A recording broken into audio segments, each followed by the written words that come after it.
안녕하십니까, 박정호입니다. 자, 오늘은 참 불편한 주제 좀 한번 가져와 봤습니다. 양극화를 얘기 드리려고 하는데요. 이 양극화 때문에 더더욱 주목받을 시장, 그리고 앞으로 크게 성장할 시장, 메타버스, 이렇게 표현을 드리려고 합니다. 근데 요즘 메타버스라는 단어도 너무 부정적으로 바뀌어 버렸어요. 자, 하나하나 좀 설명을 드려보도록 하겠습니다. 먼저 메타버스라고 얘기하는 게 도대체 뭐냐라고 이제 지칭을 하신다면, 가상 공간과 관련된 여러 산업들, 이런 것들이라고 이제 말씀드릴 수 있을 것 같아요. 온라인 공간 또는 완벽한 풀 가상 공간, 이런 시장들을 통칭해서 이 메타버스라고 부르면서 말씀을 드리려고 합니다.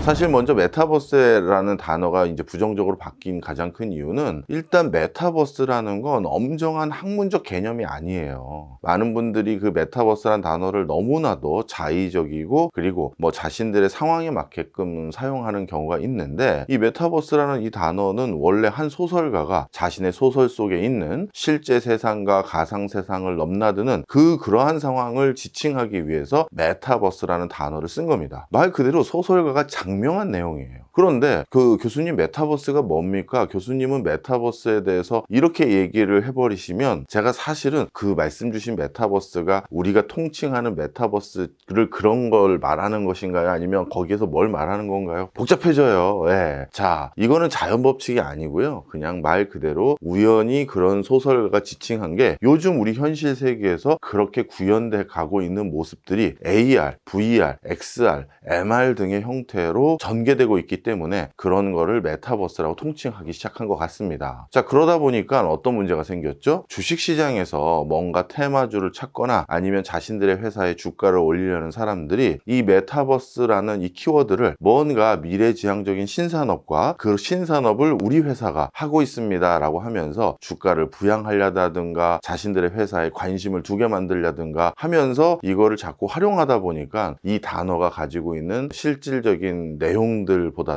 외형이 자꾸 부정적인 형태로 귀결되는 거예요. 메타버스 뭐 그거 주목해봤더니 뭐 주가도 떨어졌더만, 아무 실체도 없더만, 뭐 이런 얘기들을 하게 된 것이죠. 자, 하지만 요즘 전 세계 빅테크 기업들이 가장 관심의 대상이 되고 있는 파트는 AR, VR, XR, MR 등 이런 분야를 바탕으로 해서 가장 관심을 두고 있는 분야는 바로 메타버스입니다. 그 이유들 중에 하나가 있는데요. 사실 외부에서는 잘 표현은 안 하고 있습니다만, 미래학자들과 이 IT 또는 엔지니어들이 상당히 많은 부분 코어를 같이 합니다. 그리고 미래 세상에 대한 생태계, 그리고 나름의 철학들을 많이 같이 공유하면서 이런 프로젝트를 하게 되는데요. 그런 프로젝트에 담겨져 있는 철학과 이런 것들을 개개인들에게 제품 팔 때 설명해 주진 않죠. 하지만 요즘 음으로 양으로 느껴지는 게, 이 메타버스 산업이 크게 성장할 수 있는 가장 큰 원동력은 불평등에 있구나, 양극화에 있구나 라는 생각을 점점 갖게 됩니다. 제가 이제 미국의 한 세미나에 참석했었을 때, 그 미국의 한 사회학자가 그런 표현을 하더라고요. 이제 미국뿐만 아니라 전 세계적으로 많은 사람들이 두 개 이상의 자아를 갖게 됐는데, 하나는 그냥 현실 세계의 자아고, 나머지 하나는 아이디로 온라인에 접속했을 때 그때 얻게 되는 자아들이 있다. 그거는 게임 공간상의 자아일 수도 있고, 아이디로만 활동하고 있는 어느 커뮤니티라든가 어느 사이트, 채널들에서 나의 자아, 이 두 가지로 나눠지는데, 그런데 현실 세계의 모습은 점점 1%와 99%의 세상으로 나눠지고 있다. 즉, 현실 세계의 모든 부와 기회가 한 상위 1% 내지 0.1% 사람들에게 철저히 절대적으로 귀속되고, 나머지 99% 사람들이 점점 현실에서 큰 기회와 꿈을 실현하기가 어려워지고 있다. 자, 그런데 그렇다면 이 99%의 사람들은 자신들의 자존감을 어디서 찾을 것이며 자신들의 기회를 어디서 찾을 것이냐라고 봤었을 때, 점점 가상 공간의 자아에 대해서 많은 가치를 부여하고 거기에 많은 시간과 노력을 쓰게 될 것으로 보여진다 라고 설명하는 모습이 있었습니다. 그러면서 이렇게 얘기를 하더라고요. 현실 세계에서 나는 단순히 리무진 운전기사에 불과하지만, 온라인에 접속하는 순간 우리나라로 따지면 뭐 미르라든가 리니지라든가 이런 데서 내가 영주이자 성주로 활동하고 있는 사람이라면, 당연히 두 개의 자아 중에 자신이 훨씬 더 애지중지하고 훨씬 더 자신의 가치를 부여하는 캐릭터는 뭐겠느냐? 당연히 온라인이라는 것입니다. 자, 바로 이게 메타버스 시장에 많은 글로벌 빅테크 기업들과 그 밖에 많은 투자 자금들이 주목하고 있는 이유예요. 실제 이런 모습에 대해서 제가 언젠가 한번 강의를 드려야지 생각하고 있었었는데, 최근 들어서 이런 마음을 더 굳게 먹게 됐던 게, 집에서 얼마 전에 그냥 뭐랄까요, 한 번에 연달아 재밌게 본 드라마 마스크걸을 보고 또 한 번 느꼈습니다. 마스크걸에 나왔던 그 수많은 사람들은 현실 세계에서는 뭐라고 해야 될까요? 이렇다 할 주목도를 받지 못한 사람들이 많더라고요. 뭐 외모적으로도 그럴 수도 있고요, 기타 부분에서도 그럴 수도 있습니다. 그런데 이 모든 사람들이 회사에서는 기초적인 생계와 생활을 하기 위한 종잣돈을 받기 위해 회사는 그냥 다닐 뿐이고, 회사가 끝나고 나서 자신이 정말 헌신적으로 노력하고 머리 쓰고 기획하고 뭘 어떻게 더 잘해볼까 고민하는 것들은 전부 다 온라인에 있었어요. 마스크걸이라는 주인공도 마스크걸이라는 그 캐릭터에 더 몰입해서 거기에서 어떤 퍼포먼스를 더 재밌게 할지, 또 사람들과 어떻게 더 소통할지, 무엇을 더 보여줄지를 거기에 천착하지, 회사 업무에 뭔가 헌신하고 몰입해서 내가 회사에서 이런 성과를 내봐야겠다,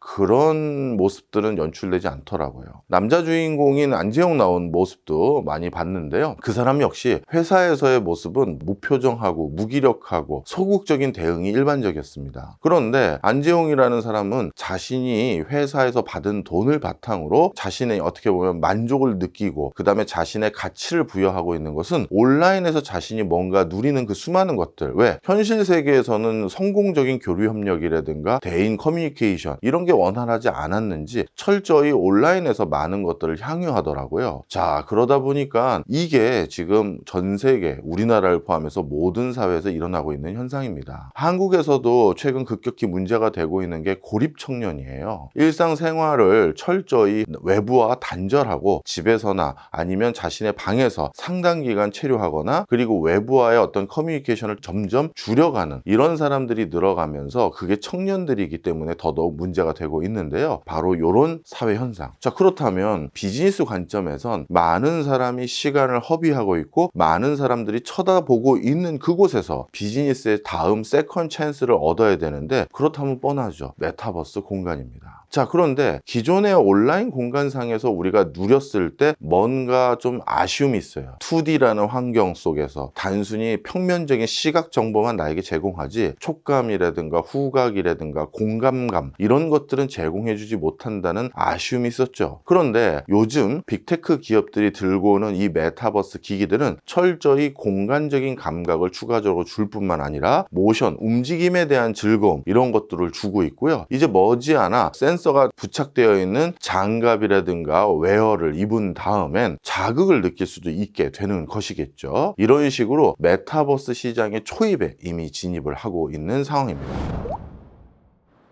이 메타버스 시장 초입에서 가장 적극적인 행보를 보이고 있는 것은 메타라는 기업입니다. 메타는 자신들이 지금까지 평생 구축해왔던 가장 부가가치 높은 사명까지 스스로 버려버렸죠. 페이스북이라는 사명에 많은 직원들이 안주할까 싶어서 저커버거는 아예 사명을 메타로 바꿔버렸습니다. 자, 그리고 저커버거가 이렇게 메타버스 시장에 천착하고 주목하는 가장 큰 이유는 미국의 빅테크 기업들 중에서 유일하게 플랫폼을 가지고 있지 않는 회사가 바로 메타이기 때문입니다. 교수님 무슨 말씀이세요? 메타도 페이스북이라는 플랫폼을 가지고 있잖아요. 아닙니다. 그거는 서브 플랫폼이죠. 윈도우에서 가동되거나 iOS나 안드로이드에서 가동되는 서브 플랫폼이지 말 그대로 메인 플랫폼을 직접 소유하고 있는 것은 아니죠. 그러다 보니까 메타의 여러 매출과 정책은 이런 iOS나 안드로이드에서 제공해주는 개인정보 공유 전략이라든지 수익 쉐어 방식이 차이가 생겨버리면 그것 때문에 자신들의 매출이 휘둘리는 이렇게 을적인 관계, 갑이 아니라 을의 위치에 놓여져 있었던 것이 사실입니다. 그러면 저커버거 역시도 아니 나도 빅테크 기업 중에 하나인데 왜 나만 다른 빅테크 기업들을 이렇게 쳐다보고 있어야 되느냐라는 아쉬움이 있었겠죠. 바로 그 아쉬움 때문인지 이제 새로운 스테이지인 메타버스 시장이 초기에 열릴 것 같으니까 저커버거는 가장 먼저 그렇다면 이 다음 스테이지인 메타버스 세상에서는 내가 가장 활성화된 메인 플랫폼을 갖겠다라고 생각하면서 적극 적극적인 행보를 보이고 있는 것 같아요. 그 방식이 바로 오큘러스라는 회사를 인수해서 오큘러스 퀘스트를 바탕으로 해서 지금 메타버스를 가장 먼저 선도적으로 공략하고 있는 모습을 하고 있다는 점에서 우리가 주목할 수가 있습니다. 자, 페이스북은 오큘러스 퀘스트라는 회사를 인수해서 메타버스 시장을 진출하기로 결정을 합니다. 이러한 전략 전술은 구글의 전략 전술이기보다는 애플의 전략 전술일 가능성이 높아요. 구글은 본인들은 플랫폼만 제공하고 하드웨어는 다른 외부 사람들이 편하게 알아서 만들어서 그 플랫폼을 장착하는 방식인데 반해 애플은 하드웨어와 플랫폼을 연동해서 붙여서 판매하는 방식이죠. 그래서 메타도 그런 방식을 선호하면서 오큘러스를 직접 판매하면서 오큘러스 퀘스트를 기반으로 한 플랫폼을 전 세계에 런칭을 하고 있는 것입니다. 자, 그러다 보니까 빨리 플랫폼으로 자리매김하려면 어떻게 해야 되겠어요? 메타는 이 오큘러스 퀘스트 안에 많은 사람이 모여야 되는 것입니다. 그러다 보니까 오큘러스 퀘스트를 통해서 가장 먼저 사람들이 서비스를 받고 이런저런 재미를 누릴 수 있는 그 세부 내용은 많은 사람들이 모였을 때 훨씬 더 가치가 높아지고 밸류가 높아지는 그런 상품들을 대거 런칭했습니다. 그래서 네트워크 환경 속에서 구현하는 게임이라든가 아니면 실제 회의를 가상 공간에서 한다라든가, 즉 모여야 재밌고 모여야 효용 가치가 높아지는 그런 컨텐츠들을 대거 먼저 선도적으로 런칭했습니다. 그것은 플랫폼으로 자리매김하기 위해서는 일단 여기 많이 모여야 되거든요. 그 모이도록 유도하기 위한 그런 포석이다, 이렇게 보시면 되겠죠. 그래서 친구들한테도 야, 너 오큘러스 나랑 같이 하자, 그렇지 않아도 나 재밌는 거 하고 있는데 요즘 한두 명 더 들어오면 좋을 것 같아서 스스로 다른 유저들을 마이닝해서 데려오도록 만드는 형태로 오큘러스 퀘스트를 계속 부스트를 키우고 있는 거예요. 그러다 보니까 오큘러스 퀘스트 2가 출시되고 난 뒤에 불과 2년여 기간 지났는데 1, 2 다 합치면 전 세계적으로 유저가 한 5천만 명 정도 되는 것이 사실입니다. 자, 그렇게 해서 최대한 빨리 많은 유저들을 모아서 내가 이 메타버스의 플랫폼이 돼야지 하고 가고 있는 길이긴 한데요. 몇 가지 제약 조건이 있어 보이긴 합니다. 일단 이게 보편적인 플랫폼이 되지 못하는 이유는 아직까지 오큘러스 퀘스트를 통해서 우리가 느낄 수 있는 여러 밸류들, 편익들이라고 제가 좋아하는 정의석 의사는 그렇게 표현을 했는데요. 그냥 이걸 즐겨야 될 이유들, 이게 현실 세계에서 우리가 일상적으로 즐겨야 될 것을 이 오큘러스 퀘스트 안에서 즐겨야 되는 것들은 많지가 않아요. 말 그대로 오큘러스 퀘스트를 했을 때는 그동안 느끼지 못한 다른 재미를 느끼게 하는 경우가 더 많지, 뭐 신문을 본다든가 영화를 본다든가 뭐 이런 것들을 굳이 그 기기를 끼고 해야 될 이유는 사실 그렇게 많지가 않아요. 뭐 그러다 보니까 아직 급속도로 일반인들을 대상으로 광폭으로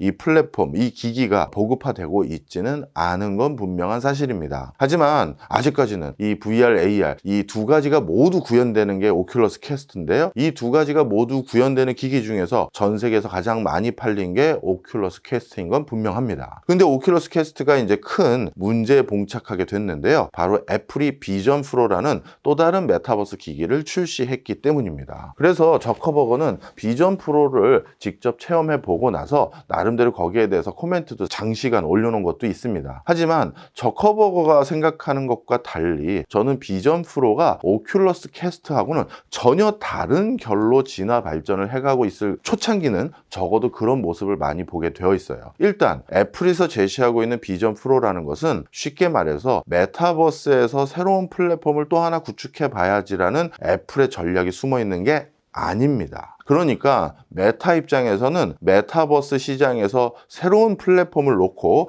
애플과 메타가 경쟁하는 구도가 아니에요. 자, 그러면 애플 회사에서 출시한 비전 프로는 어떤 효용이냐? 원래 애플이 구축해놓은 아주 공고한 플랫폼인 iOS를 좀 더 쾌적하게 이용해보고 좀 더 다양한 방식으로 이용할 수 있는 기기일 뿐이에요. 저도 사실 비전 프로를 요즘은 사용하지 못했습니다. 예전 같으면 제일 먼저 미국 달려가서 애플 본사에 가면 직접 체험해 볼 수 있는 기회가 있다라고 하니까 저도 애플 본사에 가서 한번 만져보고 눌러보고 해서 그 체험담을 가지고 여기 계신 분들에게 말씀을 드릴 텐데, 제가 올해부터는 라디오를 하나 조그만 걸 진행하다 보니까 그럴 기회가 없어요. 그래서 저는 이제 애플사에서 제시한 그 영상을 풀리 하나도 안 빼고 처음부터 끝까지 한 4시간 가까이 됩니다. 다 보면 그걸 다 봤는데요. 애플사에서 처음 제시한 이 비전 프로 어떻게 사서 사서 어떻게 가지고 노십시오 라는 걸 보여준 내용을 보면 새로운 플랫폼은 없어요. 철저히 iOS의 익스펙션 기능 확장팩입니다. 몇 가지만 제가 설명을 드릴게요. 이 비전 프로에서 뭐 어떤 기능이 있는지를 봤더니 여기 맥북이 하나 켜져 있습니다. 그리고 비전 프로를 켜놓고 제가 쓰고 맥북을 쳐다봐요. 쳐다보다가 이거를 갑자기 공중을 쳐다보게 되면 이 맥북에 있는 화면이 공중에 그대로 투영됩니다. 즉 무슨 얘기예요? 맥북 안에 있는 iOS 그리고 맥북을 기반으로 한 기존 플랫폼을 여기 가상 공간에 확장해 놓은 것일 뿐이지 가상 공간에서는 별도의 게이트웨이인 이 플랫폼을 통해서 맥북과 소통하세요가 아닌 거예요. 그리고 가상 공간에 띄워서 큰 무슨 스펙타클한 화면에서 영화 보세요. 자, 그 영화도 어디서 봐야 되느냐? 애플 TV 기존의 iOS에서 제공한 거 연동해서 이거 보세요라는 거예요. 그러니 애플은 iOS라는 기존의 플랫폼 말고 또 하나의 플랫폼을 활성화시켜서 이 두 개 플랫폼을 다 운영하는 지구상에 한 번도 누구도 성공해 본 적이 없는 이 대업에 도전하는 걸 일단 시도하지 않고 있어요. 윈도우를 만든 MS도 제일 먼저 전 세계에서 플랫폼의 최강자가 됐지만 모바일에선 결국 윈도우를 모바일에 런칭해서 윈도우 기반으로 모바일을 만든다든가 아니면 모바일에서 새로운 플랫폼을 구현하지는 못했어요. 지금 그 누구도 두 개의 플랫폼을 다 가지고 있는 기업은 없습니다. 그래서 애플도 하나도 유지 관리하고 지키기가 쉽지 않은데 하나를 더 만든다고 생각하지 않고요. iOS를 훨씬 더 재밌게 누릴 수 있도록 만들면서 안드로이드를 비롯해서 다른 새로운 메타가 추진하고 있는 플랫폼 등등을 견제하기 위한 방법으로 추진하는 것 같습니다. 그러다 보니까 iOS를 재미있게 누릴 뿐만 아니라 이렇게 비전 프로를 사게 되면 기타 우리가 추가적으로 집안에서 IT 기기를 다양하게 구비할 필요가 없다는 걸 또 화면에서 제시하더라고요. 그러니까 이 비전 프로가 되게 고가거든요. 어떻게 제시하고 있냐면 저만 하더라도 집에서 쓰는 컴퓨터가 모니터가 3대인데 이 모니터 3대를 사면 그것도 돈이잖아요. 그런데 비전 프로만 사면 노트북하고 비전 프로를 같이 딱 사용하면 이제 비전 프로가 화면을 3개, 4개 막 몇 개씩 띄울 수가 있으니 모니터도 많이 살 필요도 없고 이런 것들에 대한 장점들을 설명하고 있을 뿐이에요. 자, 그래서 비전 프로는 완벽한 메타버스만을 위한 독자적인 기기라고 보긴 어렵다. iOS를 좀 고사양으로 즐길 사람들 사세요다. 이렇게 보시면 됩니다. 그러면 애플은 메타버스만을 위한 그런 어떤 시장 공략을 안 하는 거냐? 아닙니다. 우리가 이번에 출시한 비전 프로의 이름을 보면 그게 아니다라는 걸 알 수가 있죠. 비전 프로잖아요. 어드밴스드 그 급의 하이엔드 기기라는 뜻이에요. 그러면 비전 아마추어든 아니면 비전 노멀이든 뭔가 로우 단계의 그 기기가 나오겠죠. 오큘러스 퀘스트 같은 경우는 많은 사람들을 빨리 모으기 위해서 기기 자체의 성능과 가격이 떨어집니다. 한 50만 원 정도 안 되면 그 기기 살 수 있어요. 근데 비전 프로 같은 경우 그 400만 원 줘야 되거든요. 그 9배 가격 차이가 나잖아요. 그러다 보니까 오큘러스 퀘스트와 결국 경쟁을 하기 위한 그 단계에 진입하게 되면 비전 프로가 아닌 그 다음에 비전 언더든 뭐든 그런 보급형 제품을 출시할 거고요. 그때는 애플도 뭔가 다른 전략 전술을 구가할 겁니다. 그래서 그때를 애플이 진짜 메타버스를 어떤 철학으로 가지고 왔는지 살펴봐야 될 것 같고요. 자, 그렇다면 여기서 마지막으로 우리 삼성을 말씀드리면 삼성은 며칠 전부터 벌써 갤럭시 글래스라는 상표 등록을 이미 해놓은 상태고요. 이미 갤럭시 글래스를 출시하기 위한 기술적인 여러 요소들을 특허를 언론에서만 봤습니다만 몇천 개 이미 취득해 놓은 상태라고 얘기를 합니다. 그리고 올 초에 갤럭시 글래스를 출시하기 위한 온라인을 이미 맺었는데 구글과 퀄컴 이 세 개사가 모두 갤럭시 글래스를 바탕으로 메타버스 시장을 공략하겠다라고 하는 출사표를 이미 던져놓은 상태입니다. 그러면 애플과 메타가 이미 런칭을 한 상태에서 삼성도 곧 무언가를 들고 나오게 되겠죠. 그러다 보면 이제 이 시장은 점점 커질 것이고요. 그 과정에서 누군가가 바로 이 현실 세계에는 난 이제 재미없어, 관심 없어, 기회 없어, 나는 메타버스 공간에서 나는 뭔가 재미를 찾을 거야, 기회를 찾을 거야, 거기서 돈을 벌 거야 라는 사람들에게 충분한 기회 요인을 제공해 주는 공간이 생긴다면 메타버스는, 그리고 메타버스 기기들은 제2의 아이폰에 준하는 그런 빅뱅을 이룰 가능성이 많아요. 점점 현실 세계가 빡빡해지면 빡빡해질수록 예전에 미국의 신대륙을 실력을 찾아서